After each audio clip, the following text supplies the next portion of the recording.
Today we have to talk about some heavy allegations, but before that, I want to start out with some lighthearted news first.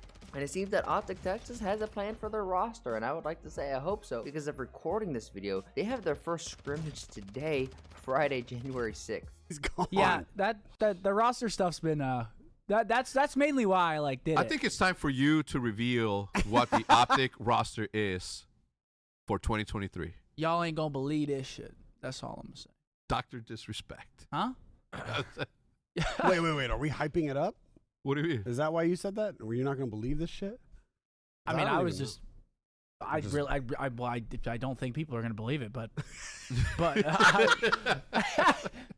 mean, I don't think I'm gonna tell you how I know that they're not gonna believe it, because they won't believe it. yeah, nobody gonna believe this one. This one is not gonna be believed. Anyway, let's take a quick commercial break. I'll believe Let's say hello to us. They got their first set of scrims, and they're getting ready for the Boston Major right around the corner. And though I've been saying this for the past couple videos, I really like seeing this get traction online and on Twitter of OpTic fans kind of wanting to see that roster be revealed the day of the first online qualifier for that Boston Major. Imagine OpTic was able to keep it hush-hush, and the day of that first online qualifier, they reveal the roster. That is easily crushing whatever the viewership record was prior to this. The current rumors are that Pred, the MVP from Down Under, will be joining the OpTic camp. Now, if that's true, I can't imagine the size of that buyout and possibly trade with Dashy, but that just leaves me a few questions of where's Dashy going? NUKE is still a free agent, so where's he gonna go? And then if Pred does come over to OpTic, what are the role changes gonna look like for Surge? And all of this obviously is still up in the air, but as we take 2 steps forward to understanding what OpTic roster is gonna be, it feels like, nope, we're taking 3 steps back. And honestly, talking about taking 2 steps forward and 3 steps back, the crew of NickMercs, Swagg, Tim, and Cloak have been hunting some nukes, but obtaining one of these nukes seems to be harder for them than Team Rocket actually getting away with any of their shenanigans. Looks like we're blasting off again!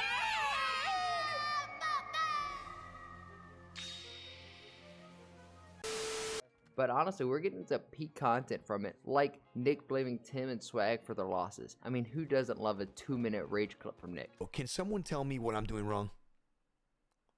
Who's host? We need Swagg's VPN. Swagg, are you hosting? Okay, so no one's gonna do it. Fine. I'll tell you all what you're doing wrong. Swagg.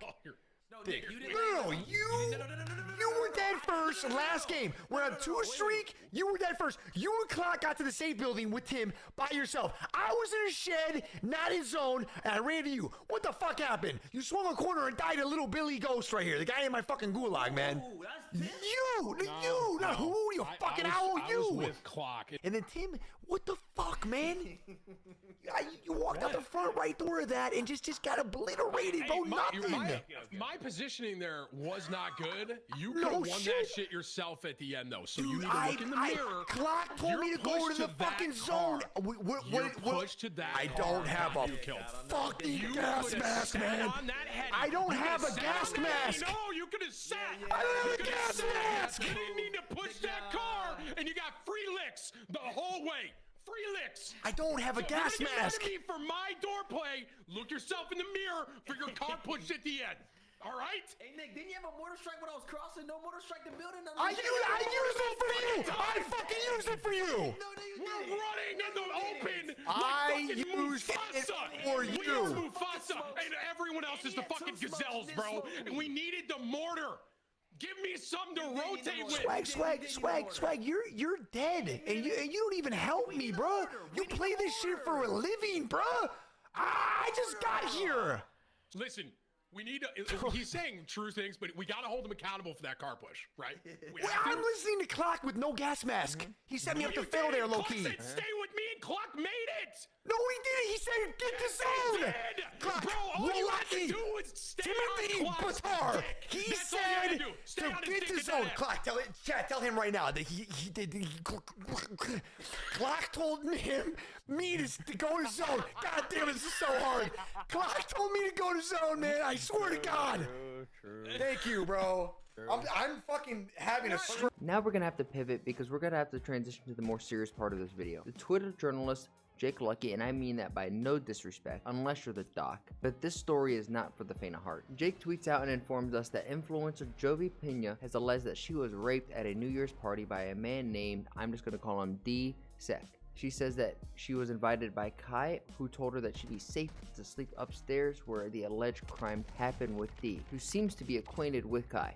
To no surprise, Kai is denying this friendship, but Jory reveals pictures of them together, which, I don't know, you could be at the same place at the same time with somebody, take a picture, that doesn't mean that you're necessarily friends with them. But if you follow Kai, he should be going live in a day or so just to kind of give more light on this situation. And though oftentimes it's rare to find like a W comment on Twitter, I think this account in JR kind of fits in this category. Jay says, Kai telling her to stay for upstairs was completely the right thing to do if she was drunk. I mean, anything could have happened. I know people who have left the bar drunk and fell into the river and died. It's just sad to see what happened to her and hope she finds her justice. I mean, if Kai did tell her that upstairs is a completely safe place for her to go while she was, completely drunk, that is definitely the right thing to do. However, D, taking advantage of the situation, I hate these situations because the only reason why it's being blown up the way it is because of Kai Cenat and who he is and his following. And I hate that he's even being mixed up with this because it seems like the only reason why his name is being brought up is because he might be acquainted of the person who, supposedly raped this poor girl. And if Kai did have the following that he had, none of this probably would be to the scale of what it is. So I hope that Kai can kind of maneuver himself out of this situation and the situation gets resolved behind closed doors. But as Jake Lucky follows it, I'm going to be following it. I might not put it in videos, but I just feel like this definitely needs to be shown and brought to light. However, I can't end a Friday out just like that because that is just too somber. So let me leave you with some good news. Damar Hamlin, the NFL player who's took the hearts of America due to his injury on a Monday Night Football game with the Buffalo Bills versus the Bengals. That game has thus been canceled by the NFL, and it's just heartwarming to see all of the human decisions because all of the decisions around this game and around the NFL right now have just been around Damar Hamlin's health and his family and respecting that. And honestly, that's just really good to know that during this day and age that stuff like this can still happen, because I would not have been surprised if the NFL just said, hey, wait 15 minutes and continue this game. It was the coaches that came out and said, hell no, we just witnessed something crazy.